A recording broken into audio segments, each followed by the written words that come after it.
Alors, dites-moi, on va, puisque c'est vraiment les thèmes actuellement depuis plus d'une semaine, ça a totalement envahi les réseaux sociaux. X, c'est l'affaire Epstein.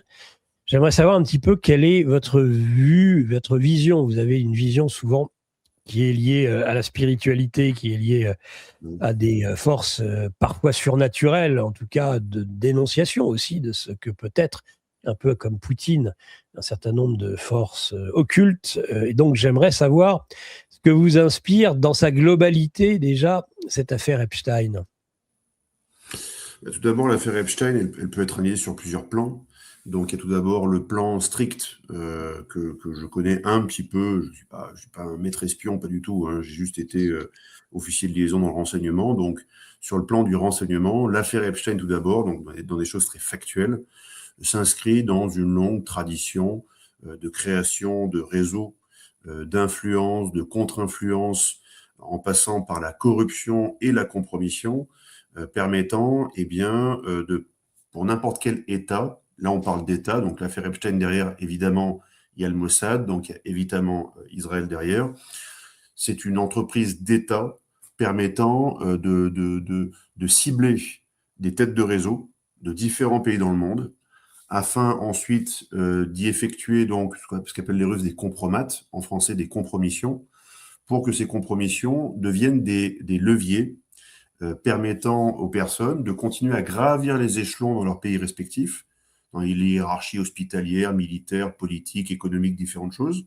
Mais ils ont en fait des dossiers compromettants sur eux, compromission, qui permet ensuite à ces services de renseignement de leur mettre la pression pour essayer de guider tout doucement leur travail, qui est terriblement au service des États, donc par exemple chez nous au service de l'État français, pour les guider progressivement au service d'un autre État. Donc c'est vraiment de l'influence et de l'ingérence étrangère. C'est pour ça que les services de renseignement français se sont été rebaptisés services de, non pas que de contre-espionnage, mais aussi de contre-ingérence. C'est de l'ingérence étrangère. Voilà. Alors souvent, on fait un procès toutes les semaines sur l'ingérence russe. Oui, il y en a, comme l'ingérence chinoise, comme l'ingérence américaine, et surtout comme l'ingérence israélienne. Voilà. On a de l'ingérence systématique dans tous nos pays. Nos pays sont poreux à toutes ces choses-là. Et l'affaire Epstein, déjà sur ce premier plan, le plan du renseignement, c'est quelque chose de classique. Mais classique qui a été mené jusqu'à un point comment dire, un point de systématisation mondiale, premièrement, mais aussi de presque de dimensionnement industriel en termes de compromission, c'est-à-dire que tout le monde était trempé. Et en France, on compte peut-être 1000 à 2000 têtes de réseau. Donc Mmh. c'est si en fait ça prenait, rien que pour la France, qui est pourtant pas un petit pays à mon sens, mais qui est un pays parmi, on va dire, les 50 à 80 pays clés qu'il faut maîtriser dans le monde, rien qu'en France, c'était 2000 personnes déjà, et pas juste Jack Lang, si vous voyez ce que je veux dire. Voilà. Donc ça, c'est le premier plan, le premier niveau de lecture, le niveau de lecture factuel, renseignement. Voilà. Qui explique d'ailleurs un autre niveau de lecture, qui est un niveau de lecture donc ensuite juste au-dessus, qui est politique et géopolitique, où là, voilà, on parle de monstres froids, on parle d'État. Vous vous doutez bien qu'Epstein n'a pas pu faire ça pendant 30 ans sans le consentement de chefs d'État et de services de renseignement qui étaient derrière à le pousser, bien évidemment. Epstein était très pratique pour justement que ces services de renseignement commettent leurs basses œuvres, en même temps arrivent à rediriger certains États et arriver à influencer, à s'ingérer dans le cours de leur gestion, voilà, comme si vous arrivez à détourner un paquebot, en fait, Mmh. c'est exactement ça. C'est-à-dire, par exemple, vous avez un commandant de bord et vous découvrez que ce commandant de bord a des affections particulières pour l'alcool, la drogue, les femmes, voire les enfants. Voilà. Eh bien, vous mettez ensuite un enfant ou une femme ou de la drogue et vous le fournissez gratuitement, ce commandant de bord. Et puis de temps en temps, on lui dit, bah tiens, ça serait bien que tu mettes un peu la barre à droite et que tu changes un peu l'azimut du paquebot. Ah oui, mais attention, il y a un récif là. Ouais, mais on s'en fout parce que le récif, il est à plusieurs dizaines de kilomètres. Et pendant ce temps-là, nous, on a besoin que tu vogues dans cette direction-là. Voilà. Donc, il y a une direction derrière politique et géopolitique. Et si on boucle la chose sur ce plan juste politique et géopolitique, manifestement, tout concourt à ériger Tel Aviv et Israël comme le centre nerveux de toutes ces opérations. Le Mossad, bien sûr, et Israël derrière. Ce qui veut dire que tout concourt à la commission, à l'exécution d'un plan global qui essaye tout d'abord, bien sûr, de fragiliser, saboter, voire neutraliser les derniers soubresauts de réactions nationalistes, patriotes, qui peuvent exister dans certains pays en disant non, nous on a notre fierté. Ben non, vous avez en fait des élites qui sont parfaitement compromises et qui se moquent bien de leur fierté parce que si en fait le dossier est révélé, leur carrière explose. Voilà. Et leur famille explose et tout explose en fait. Donc ils vont sacrifier eux la nation, la patrie, sur l'autel de leur carrière. C'est ce qui se passe aujourd'hui. Ça infeste littéralement tout, pas que le département d'État américain ou d'autres administrations Trump, c'est toutes les administrations mondiales en fait, de tous les pays. Qu'on parle de Macron, bien évidemment, de l'État français derrière qui est infesté bien avant Macron, hein, évidemment. Qu'on parle des Anglais, vous parlez à l'instant de Keir Starmer dans votre revue de presse.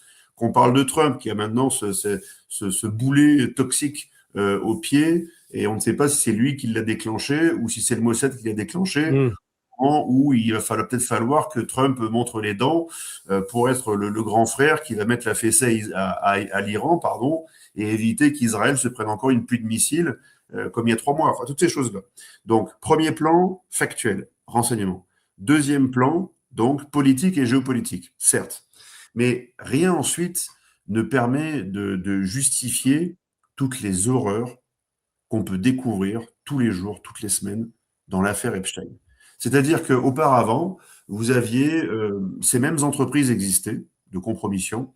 Ça passait par certains, on va dire certaines maisons closes de très haut niveau qui étaient en fait tenues par les services. Okay.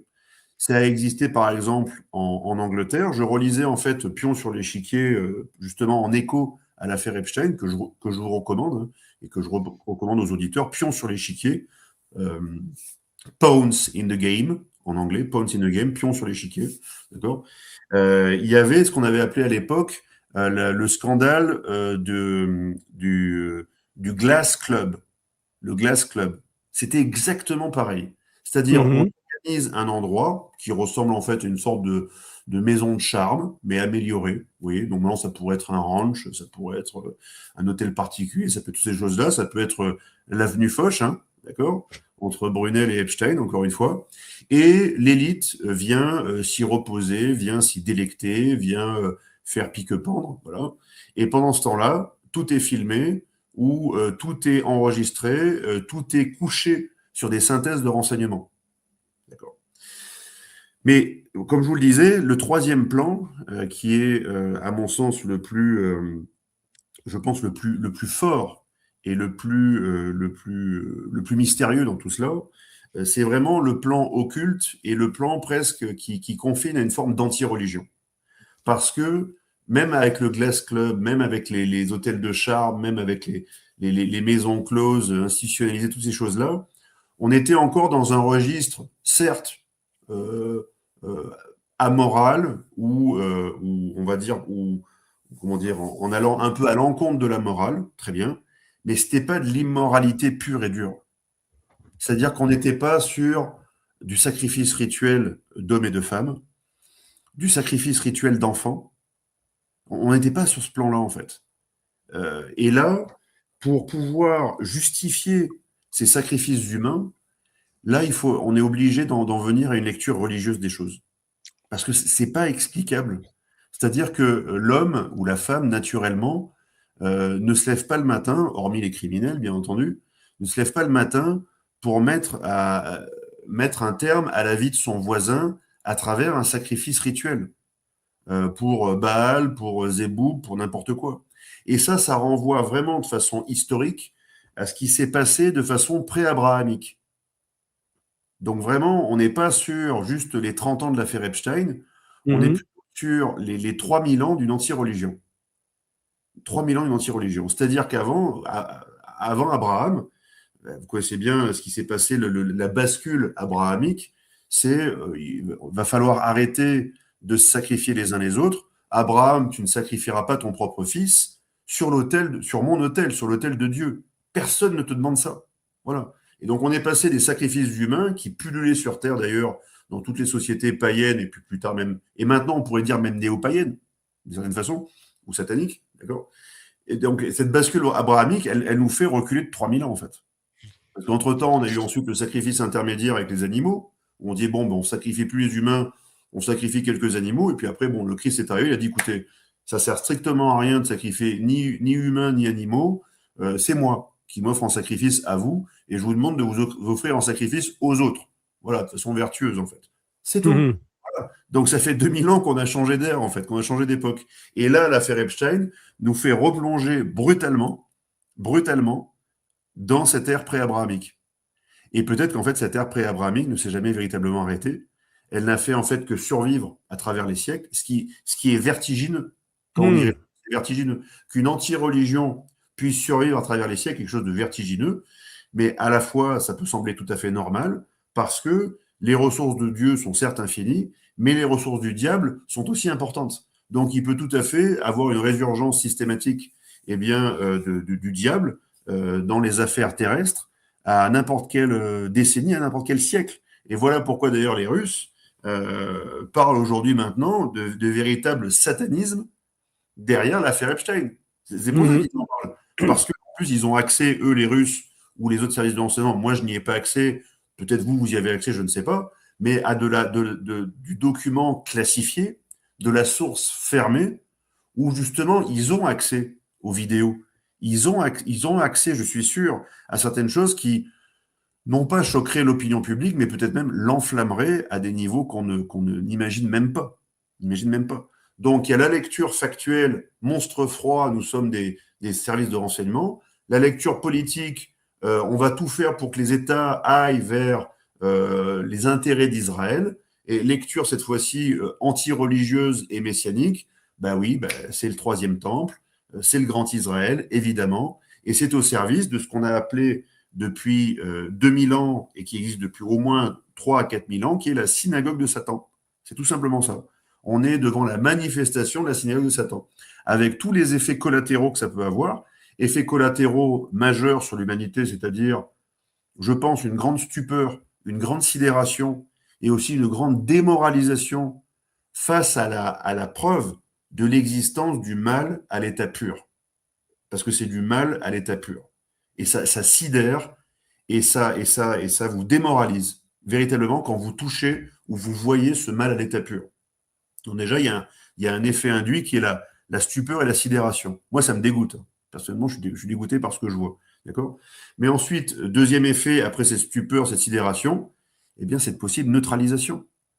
Parce qu'en fait, beaucoup de personnes aujourd'hui dans le monde, alors certes, n'ont pas tout révélé de l'affaire Epstein, mais surtout, plus on en voit et moins on agit. C'est ça le problème aussi. Parce qu'on est comme, je dis, on est comme neutralisé, comme des mouches sur la toile de l'araignée, où on ne sait même plus comment bouger, en fait, face à quelque chose qui dépasse les frontières de l'entendement, de la moralité et de la stricte humanité. Ça dépasse tout ce qu'on connaît. Bon, voilà. Donc, voilà ce que je pense de l'affaire Epstein. Et petit effet collatéral de l'affaire Epstein. Alors donc, vous avez vu les photos circuler un peu de partout, surtout les médias mondiaux, de la possible survie de Jeffrey Epstein, premier point. Mhm.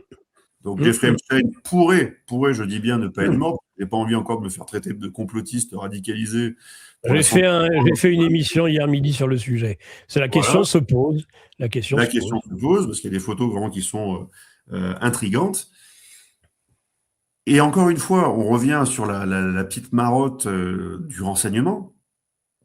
L'affaire Epstein est peut-être en train de révéler qui est Satoshi Nakamoto, qui est derrière le Bitcoin.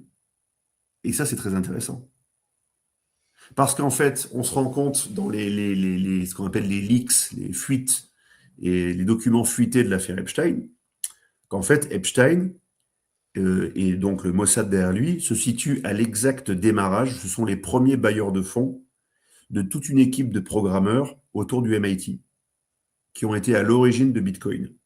Mhm. Et ça devient très intéressant. Pourquoi, quand on a une lecture aussi renseignement, c'est que les services de renseignement mondiaux, les États, ont besoin des paradis fiscaux, des comptes offshore, pour créer de fausses entreprises, pour créer ensuite des boîtes permettant de réaliser, de diligenter leurs actions de sabotage, de contre-sabotage, d'ingérence, de contre-ingérence, différentes choses.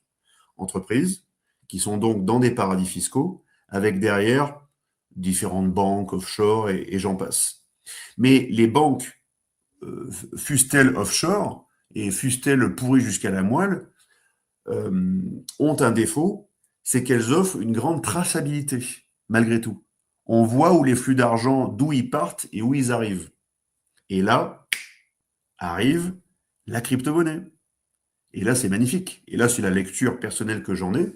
C'est-à-dire que la crypto-monnaie, pour ceux qui s'y sont passionnés au démarrage, et bizarrement, le Mossad et Epstein s'y sont passionnés au démarrage pour ça, c'est que ça permet, en tout point du globe, d'envoyer des sommes considérables d'argent sans aucune traçabilité. C'est-à-dire sans aucun levier, sans aucun, on va dire, problème possible, trace, fuite possible d'une opération. Et ça permet d'acheter des choses, bien sûr, dans tout ce qu'on appelle le black market, enfin différentes choses, le marché caché, toutes ces choses-là. Moi je vois de plus en plus, je ne le pensais pas, c'était pas du tout ce à quoi je pensais encore il y a quelques mois. Je ne pensais pas que Bitcoin aurait pu être une création du Mossad. Alors ça m'a sidéré aussi. Mais bon, c'est rien par rapport à l'anti-religion, bien évidemment. Mais c'est un effet collatéral qui est quand même très important, parce que derrière, ça peut être dans le sens d'un narratif. Les agences de renseignement ont créé la monnaie parfaite qui leur permet de totalement dissimuler leurs actions sur le long terme. Effet collatéral, comment vont réagir les Bitcoin lovers et les Bitcoin fanatiques quand on va leur révéler que le Bitcoin n'est ni plus ni moins qu'une entreprise en fait de construction d'une monnaie électronique permettant aux services de renseignement de dissimuler leurs bases d'œuvres. En alimentant en même temps un possible réseau pédocriminel. Après, on peut imaginer que entre la création et ensuite la façon dont ça s'est diffusé et que ça a été pris en charge et en compte par d'autres, il puisse y avoir une évolution, voire un renversement. Regardez les réseaux sociaux. Regardez Google, regardez Facebook, regardez tous ces réseaux. À l'origine, les services secrets sont derrière. La CIA est derrière. Un grand nombre de services sont derrière et vont s'en servir, entre autres, pour les révolutions de couleur. Les révolutions arabes, ils se servent des réseaux sociaux. Mais ça se retourne contre eux à un moment donné. C'est-à-dire que le grand public prenant en compte cet ensemble, ça peut se retourner contre ceux qui en étaient les initiateurs. Ce sera peut-être la même chose pour les bitcoins. Alors, c'est le risque qu'ils prennent en faisant tout ça. Mais sauf que les grosses baleines derrière le bitcoin, c'est toujours les mêmes.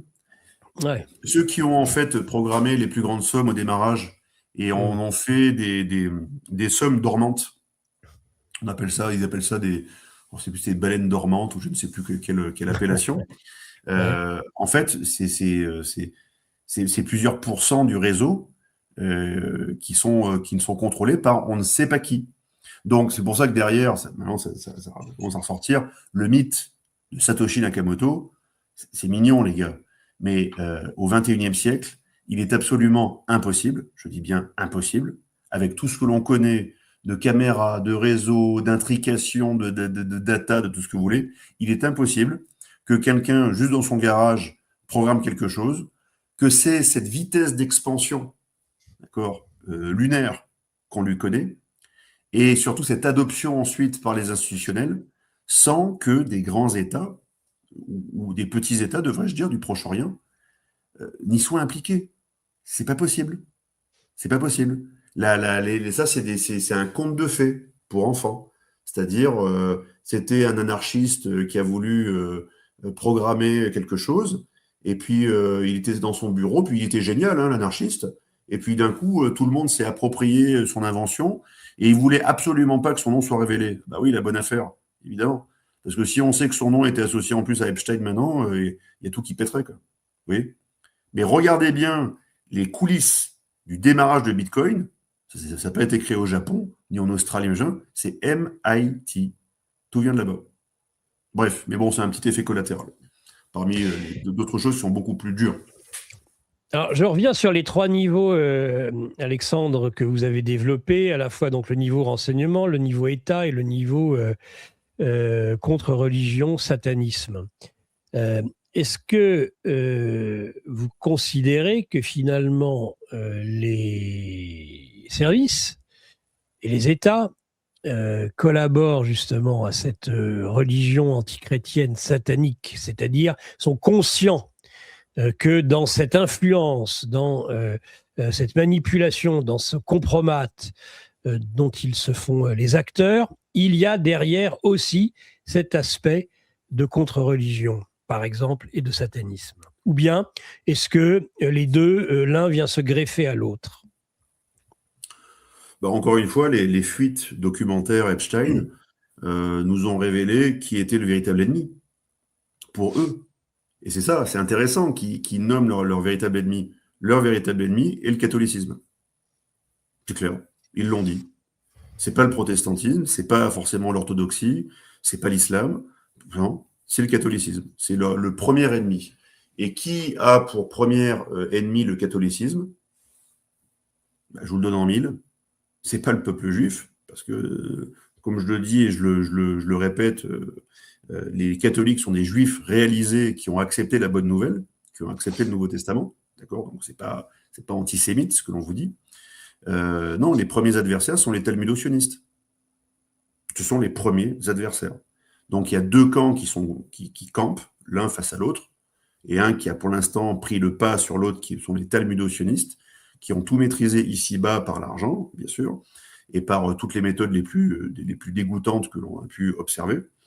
Ils ont pris le contrôle, et c'est d'ailleurs, souvent, c'est Paul Marie-Couteau qui en parle, quand il dit qu'il y a encore un arc latin européen qui résiste, en fait, d'une certaine façon, à cette poussée, on va dire, anglo-protestante, qui est en fait, nous, ce qu'on appelle un catholicisme judaïsé, ou plutôt un catholicisme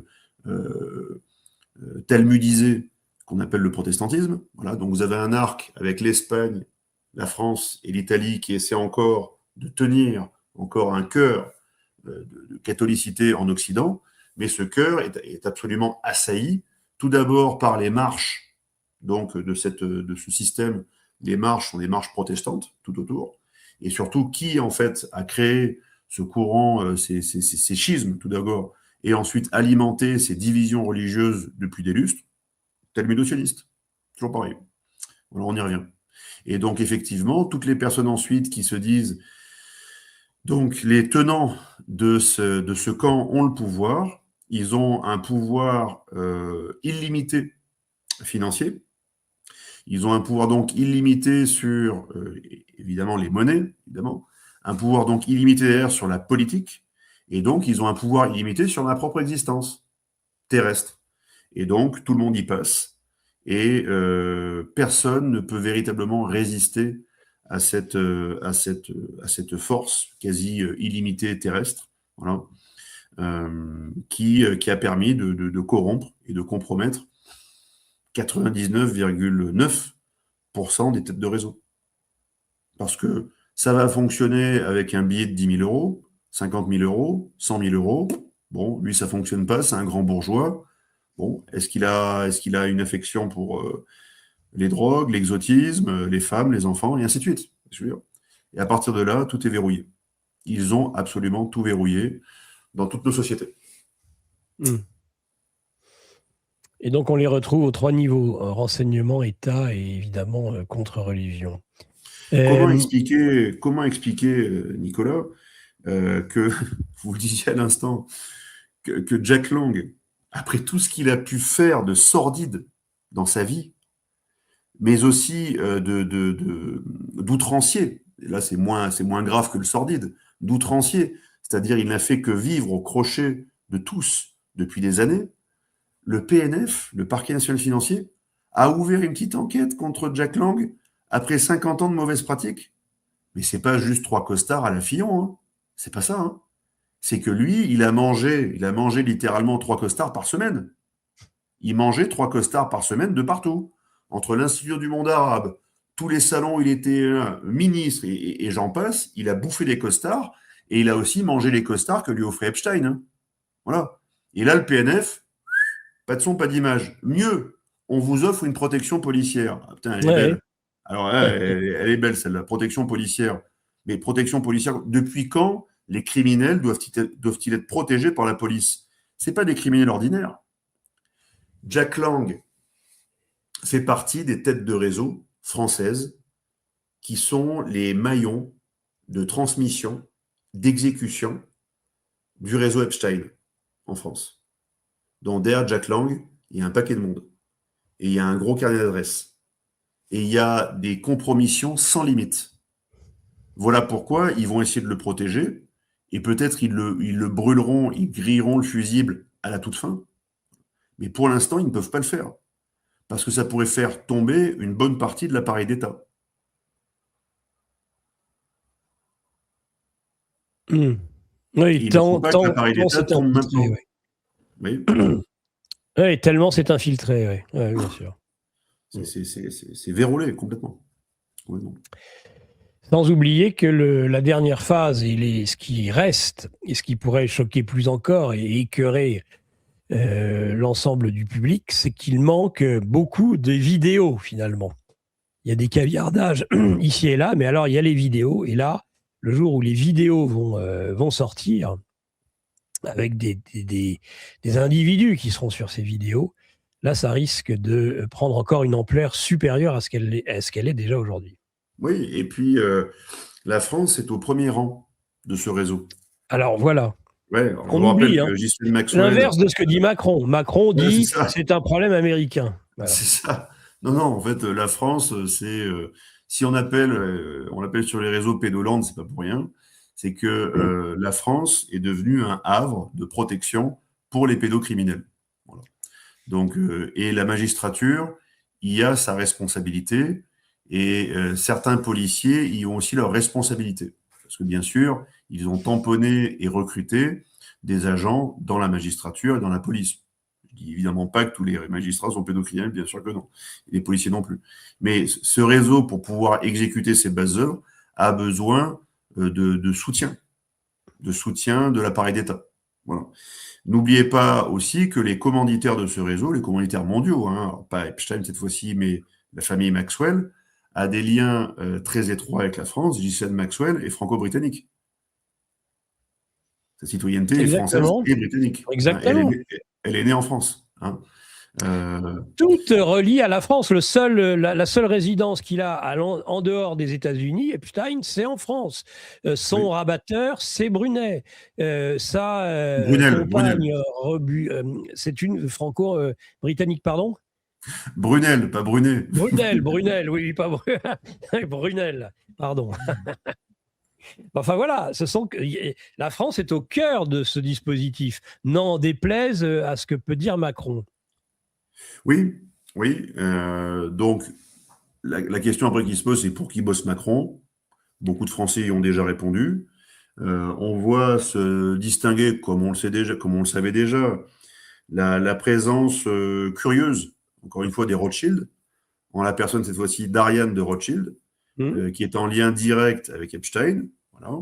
Donc, cette dame, Ariane de Rothschild, fait partie de la famille éponyme, qui est mêlée à toutes les affaires politiques depuis maintenant 200-250 ans.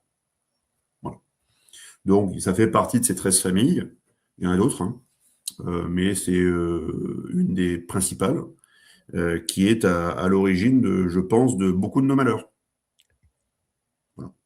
Regardez même ce qui est arrivé au pauvre Dieudonné. On parle. Il figure 200 fois dans les câbles, les fuites documentaires Epstein. 200 fois. Parce qu'ils ont bien compris que derrière l'humoriste, derrière la bouffonnerie, il y a quelque chose de plus sérieux. Parce qu'on peut facilement agiter les consciences par l'humour, et on peut surtout disqualifier nos adversaires par l'humour. Donc ça, c'était le travail de Dieudonné, puis il l'a fait pendant des années. La disqualification de nos adversaires pour leur enlever leur aura, leur prestige, qu'ils détestent d'ailleurs. Ils détestent ça.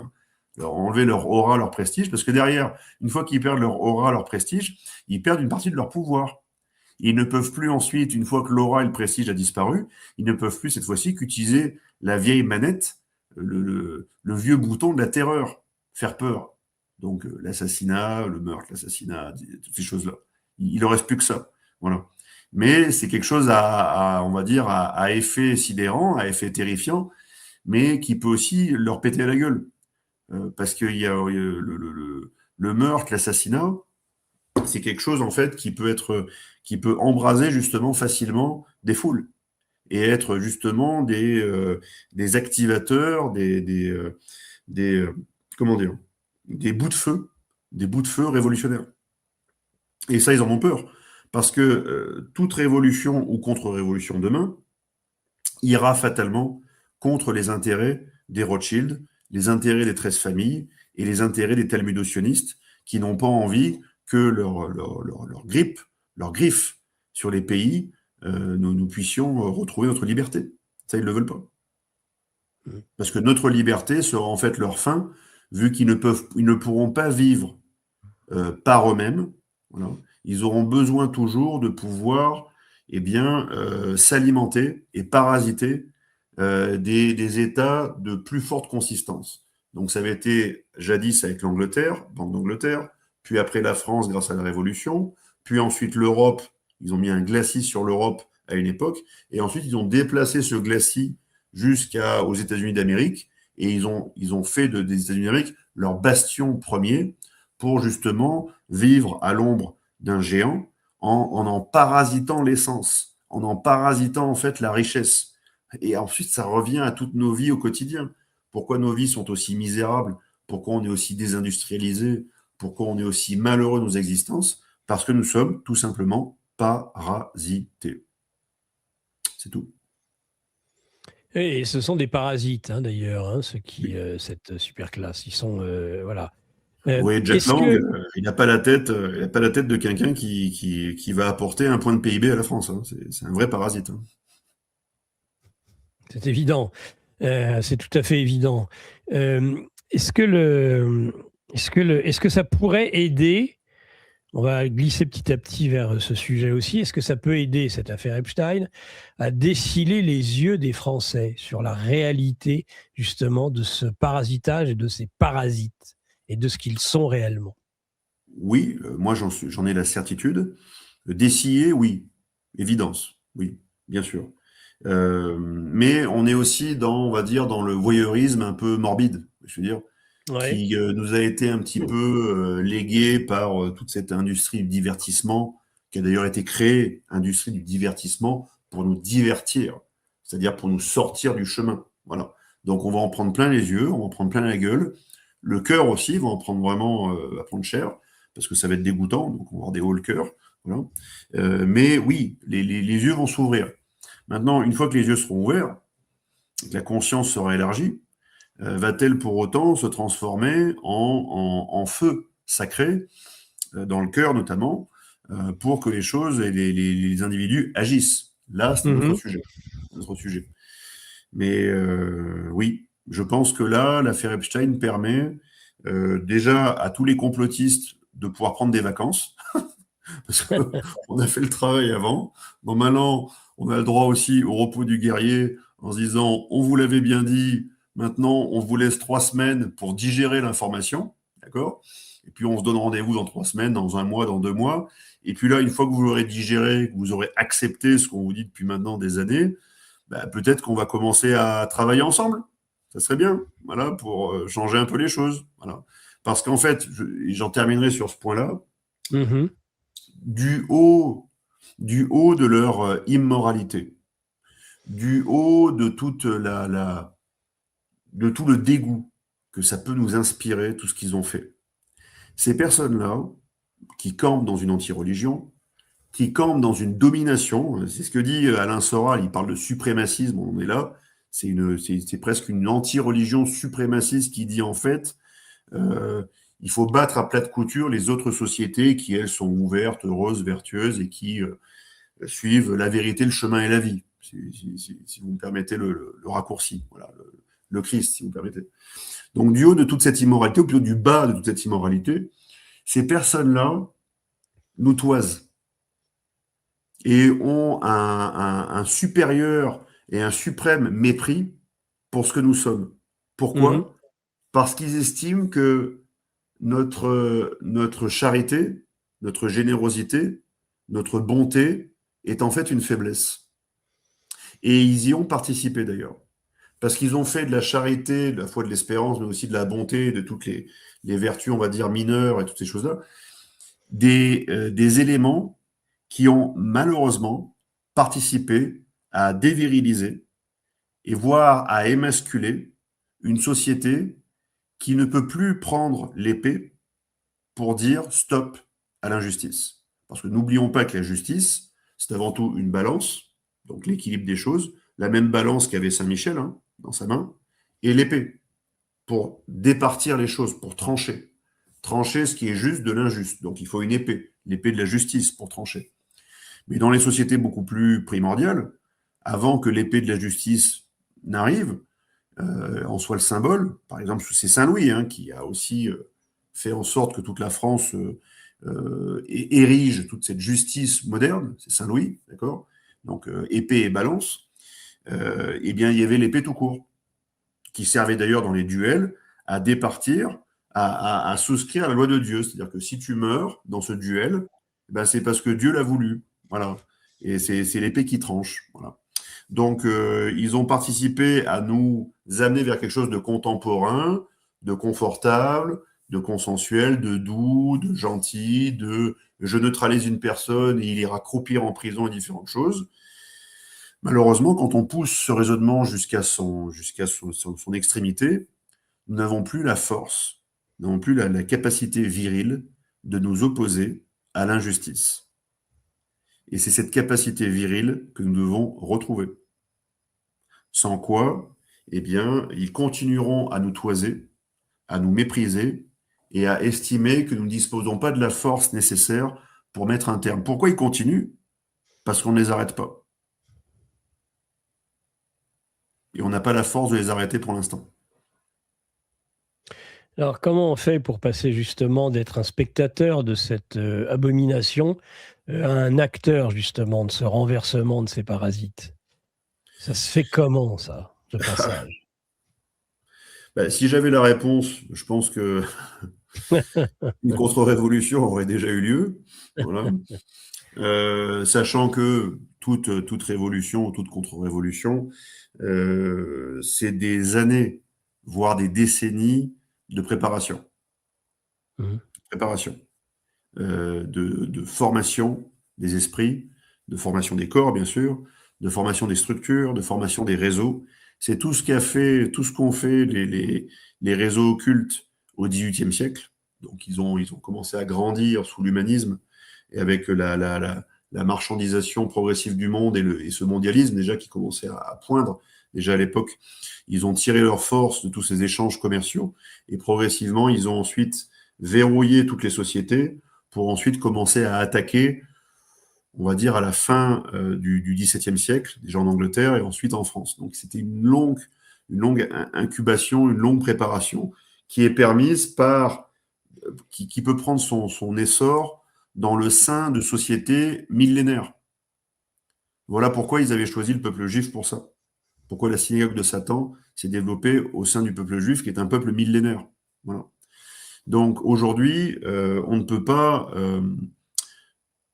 achever de plan sans une préparation minutieuse et rigoureuse qui demande le temps moyen, voire le temps long, parce que nous sommes des sociétés sécularisées, où nous n'avons plus en fait un fait, justement, le fait communautaire, le fait religieux, le socle, qui nous permet de conserver la même vision sur 5 ans, 10 ans, 20 ans, 30 ans, 50 ans, 100 ans.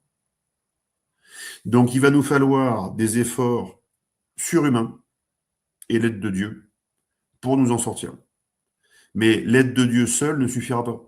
Et je le dis aux personnes qui partagent notre religion, et n'importe quelle religion d'ailleurs, l'aide de Dieu ne suffit pas, il faut d'abord vous aider vous-même. Voilà. Et donc, il faut vous lever vous-même. Et il ne faut pas avoir peur. Souvent, on me pose la question, vous savez, dans votre question, il y a en fait encore un corollaire, enfin, une autre question subséquente qui pourrait être la suivante. Pourquoi n'arrive-t-on pas à s'unir? Parce que c'est la force qui crée l'union, c'est l'union qui fait la force. Bon, pourquoi Mhm. n'arrive-t-on pas à s'unir? Parce que nous n'avons pas la même approche de la mort et donc la même approche de la vie. Et donc nous ne partageons pas la même conception métaphysique. Donc nous avons du mal, déjà en partageant ce socle, à édicter des règles communes qui nous permettraient ensuite d'agir avec une plus grande convergence d'énergie, de temps, de moyens, de différentes choses. On a du Mhm. mal. Et cette divergence a été savamment orchestrée. Voilà. Donc tout repart du socle métaphysique. Tout repart de là. Moi d'ailleurs, je ne pourrais pas être là devant vous aujourd'hui si je n'avais pas accepté de revoir de fond en comble mon propre socle métaphysique. Voilà. J'en avais un autre, je l'ai changé parce que je me suis bien aperçu qu'il y avait un problème et que mon précédent socle métaphysique était un socle hors sol, sans fondation. Voilà. Il n'y avait pas de fondation, donc je n'étais pas prêt à affronter non plus la tempête. Voilà. Donc j'ai embrassé un autre socle métaphysique qui me permet d'avoir des fondations beaucoup plus profondes, beaucoup plus solides, et qui me permet ensuite d'agir avec beaucoup plus de conviction et beaucoup plus de force face justement parfois à nos concitoyens qui ont les comportements les plus divers, les plus équivoques, des comportements sublimes, vraiment sublimes, de générosité, de charité, de courage, et des comportements aussi parfaitement odieux, de lâcheté, de veulerie, de repli sur soi, de cupidité absolue. Voilà. N'oubliez pas, chers amis, que la communauté dans laquelle est né le talmudo-sionisme est la communauté juive, d'accord, qui ne fait pas objet aujourd'hui de cette émission, de cet entretien. C'est plutôt en fait la synagogue de Satan au-dessus de tout ça. Et cette synagogue de Satan utilise la force communautaire, les énergies en fait convergentes de toute cette communauté pour ensuite arriver à diriger une énergie de façon concentrée et sur aussi un temps moyen, voire long, pour Mhm. pouvoir justement en récolter du fruit. Et nous ne sommes pas capables, et je l'ai observé, hein, cher Nicolas, dans beaucoup de nos entreprises, j'ai observé que nous ne sommes pas capables aujourd'hui d'accepter le temps moyen et le temps long. Par exemple, ça va faire 2 ans que je travaille d'arrache-pied sur la construction d'un réseau. 2 ans. Mhm, tout à fait.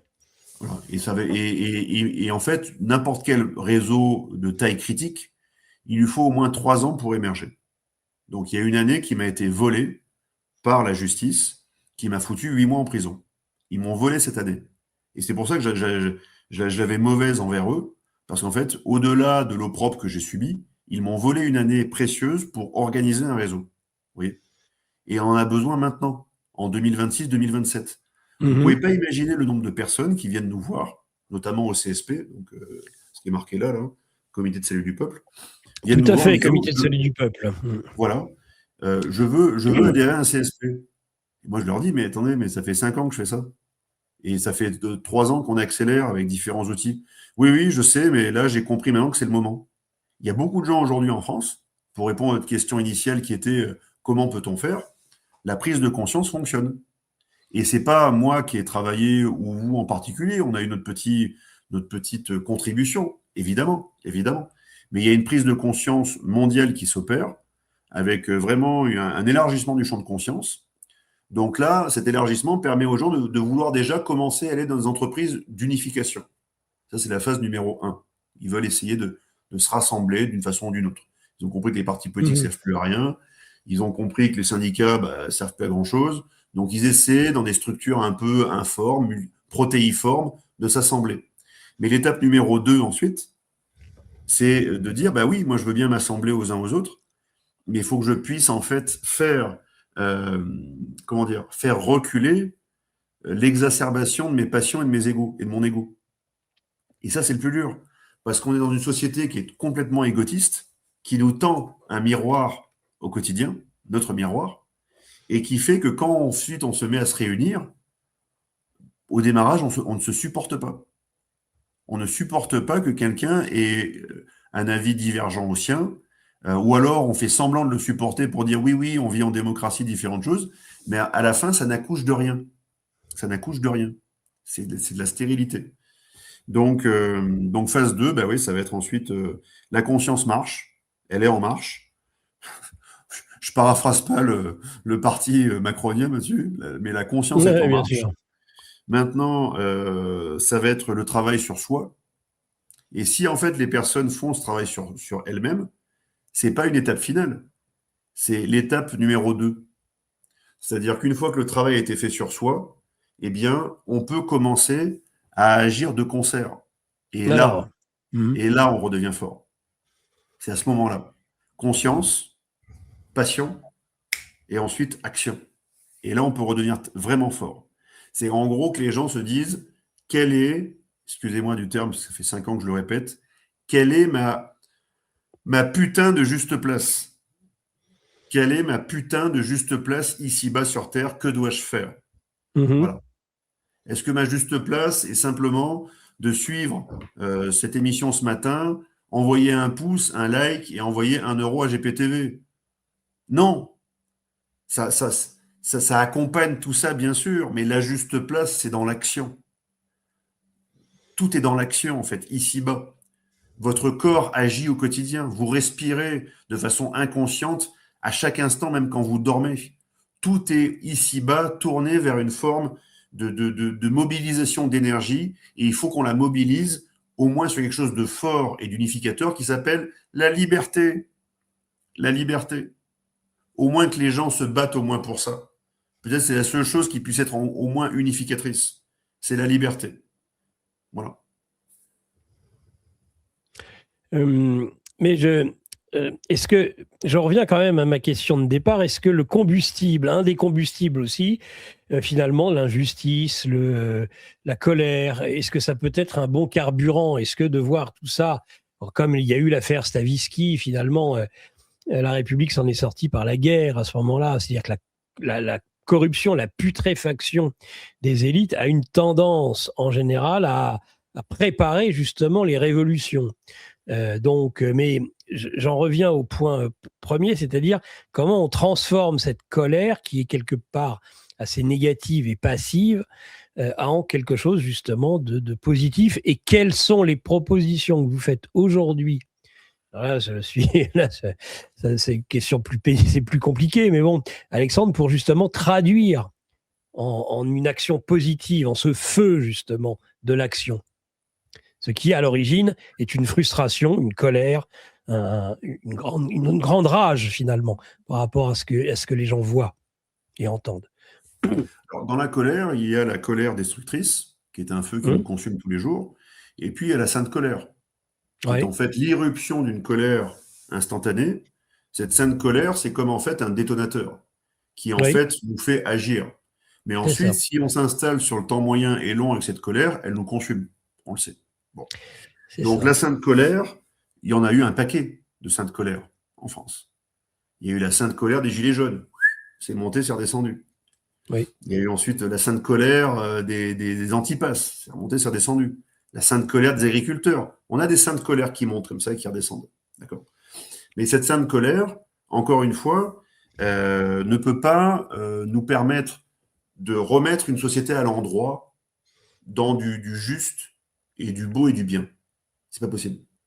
Parce d'accord. que ils ont mis notre société à l'envers, à travers la Révolution française, par l'infamie, par le meurtre, par l'horreur.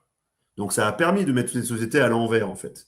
Et la destruction des 3 pères, dont on parle souvent, et des 3 mères qui vont avec. Le Père Tout-Puissant, le Père de la Nation et le Père de famille. Donc la Vierge Marie aussi, d'accord, la Reine, et maintenant les mères de famille. Donc en fait, la destruction totale de la société. Si on veut remettre à l'endroit cette société, on ne peut pas, il faut beaucoup d'énergie. Pour une révolution terrestre, la Terre tourne sur elle-même, c'est un énorme déplacement d'énergie. Donc il faut énormément d'énergie pour remettre quelque chose à l'endroit, on le sait. Mais cette énergie, certes, elle peut s'appuyer au démarrage sur la juste colère, donc la sainte colère, mais ensuite, elle doit s'appuyer sur c'est presque une forme, on va dire, de colère froide, qui reste là un petit peu comme une braise, un lit de braise, en fait, et qui va progressivement alimenter un brasier qui va être en fait le feu de la détermination et de l'action. Il nous faut le feu de la détermination et de l'action. Tant que les gens n'auront pas compris que, quelle que soit la modestie de leur talent, la modestie de leurs compétences, la modestie de leur vie, tant qu'ils n'auront pas compris qu'ils sont un maillon fondamental, et c'est justement, c'est le paroxysme, c'est pas le paroxysme, c'est l'exorcisme, pardon, c'est l'exorcisme à la société égotique en miroir dans laquelle nous vivons. On vit tous dans une société qui dit vous êtes important, mais sans nous confier d'importance. Il faut remettre cette société à l'endroit en disant tu as une vraie importance, oui, elle existe. Par contre, elle n'existera que si tu la mets au bénéfice de tous, du bien commun. Si tu restes dans ton coin, c'est mort. Voilà, c'est mort. Donc, observons comment ils s'y sont pris pour mettre nos sociétés à l'envers. Ils ont utilisé de la manipulation primaire. Et la manipulation, c'est comme l'éducation puis l'instruction d'un enfant vers l'âge adulte et vers le citoyen. C'est-à-dire, il y a une manipulation qui peut être bénéfique ou maléfique, bienfaisante ou malfaisante. Bon, c'est pas la manipulation en soi qui est à critiquer, c'est l'objet et ensuite la destination de la manipulation. Donc, ils ont manipulé nos sociétés pour progressivement les mettre à l'envers et ensuite les saboter, les neutraliser durablement. Et ils ont pour cela utilisé des manipulations. Par exemple, ils ont manipulé, on fait référence à Marion Sigaud, qu'on salue, bien sûr, ils ont manipulé à l'époque le grain, la police du grain, la privatisation du cours du grain, pour créer une famine artificielle. Tout le monde nous dit, ah oui, la révolution, c'était à cause de 3 épisodes climatiques qui étaient mauvais. Oui et non. Il y avait des épisodes climatiques mauvais, mais il y a eu aussi, en fait, une privatisation du grain et une spéculation sur le grain, et le grain a disparu ensuite des stocks. Et qu'est-ce que ça a apporté tout cela? C'était une manipulation sur la faim, et la faim, eh bien, c'est le moteur des révolutions. Et donc, ça crée une grande colère partout en France. Mais les gens n'étaient pas en colère contre le roi, ils étaient en colère parce qu'ils disaient « j'ai faim », tout simplement. Voilà. On n'a pas besoin de créer de manipulation aujourd'hui de la famine, parce qu'ils vont s'en charger. C'est dans leur plan, et dans leur hubris sans limite, ils vont se charger d'affamer tout le monde. Ils vont se charger de contaminer tout le monde. Ils vont se charger de vacciner et de contaminer donc les hommes et les bêtes. Et d'ailleurs, chez certains parmi eux, ils nous considèrent comme des bêtes. Hein. Les goïms, ça ne veut pas dire que peuple, ça veut dire aussi bétail, d'accord, dans leur acception. D'accord. Donc, ils sont en train de vacciner tout ce bétail humain et ce bétail animal. Le point d'inflexion, il est dans les mois et années à venir. On va me dire, oui, la révolution, c'est demain. Ça fait 30 ans qu'on entend ça. Oui, mais ça fait pas 30 ans qu'on a eu une telle manifestation de vérité. La vérité, là, elle est palpable. Elle est dans notre main, la vérité. Maintenant, certains ne se réveilleront jamais parce que la vérité leur sera trop douloureuse. Ceux qui vont se réveiller, bah, bienvenue, mais vous n'allez pas dormir. Parce que ça va être dur. Ça va être très dur. Mais bienvenue dans le combat. Bienvenue dans le combat. Donc, combat pour la vérité et combat ensuite pour la liberté. Voilà. Et combat à la fin pour la souveraineté, évidemment. Le souverainisme, en fait, dont on parle souvent dans des cénacles, des salons, plein de choses, c'est l'horizon souhaitable qui est en fait le corollaire, le résultat de notre marche de libération, de notre marche d'émancipation, de notre indépendantisme, de notre esprit d'indépendantisme. Les Français veulent-ils être libres et indépendants? Je ne suis pas sûr. Beaucoup de Français ne le veulent plus. Ils sont totalement gavés par la Boétie 2.0. C'est du la Boétie 2.0. Panem et circenses, cursus honorum, toutes ces choses-là. Et puis, c'est plus les jeux du cirque, c'est Hanouna, c'est Amazon, c'est Temu, C'est toutes ces choses-là qui vous font acheter pas cher des merdouilles qui pensent que vous existez à travers ce matérialisme qui n'est rien, en fait. C'est tout cela. Voilà. Nous en sommes là. Donc, les Français vont-ils accepter de sortir de cette servitude volontaire 2.0? 98% non. Voilà, je le dis à l'antenne. 98% non. Donc, ce sera toujours, à la fin, un front renversé de 1% d'élite vicieuse, voilà, qui considèrent les 98% comme du bétail, comme des gens qu'ils peuvent maîtriser et dont ils peuvent abuser parce qu'ils ils ne cherchent pas la liberté. Donc c'est la démarche vicieuse, c'est la démarche satanique, tout simplement. Et en face, c'est un front renversé de 1% contre 1%. C'est le camp des saints. Voilà. C'est l'élite du combat, qui est une élite du combat à travers toutes les armes dont nous disposerons ici-bas, et au-delà aussi, parce qu'il y a des armes aussi, on va dire, spirituelles. Mais il y a des armes spirituelles, et il y a des armes aussi terrestres, qu'il faut pouvoir utiliser pour combattre les 1% de cafards qui ont parasité 98% des sociétés du monde, et pas que la société française. 98% des sociétés du monde.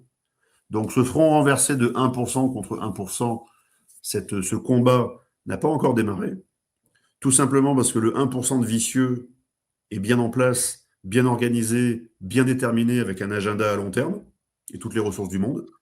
Et en face, ce 1% du camp des saints a du mal à se constituer, parce qu'il faut qu'on exorcise eh bien, la division de tous pour arriver à recréer un noyau dur de personnes vraiment versées dans l'abnégation. C'est être versé dans l'abnégation. C'est se nier soi-même pour les autres. Voilà. Et c'est très dur. C'est très, très dur. Et c'est une remise en question tous les jours. Tous les jours, moi, quand je me lève le matin, pas ce matin, j'étais content de vous voir.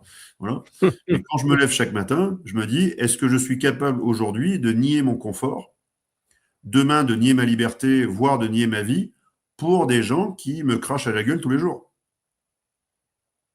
Et là, sans le Christ, c'est pas possible. C'est le Christ qui nous a déjà ouvert le chemin, il y a 2000 ans, et il continue à nous l'ouvrir tous les jours. Sa présence est réelle.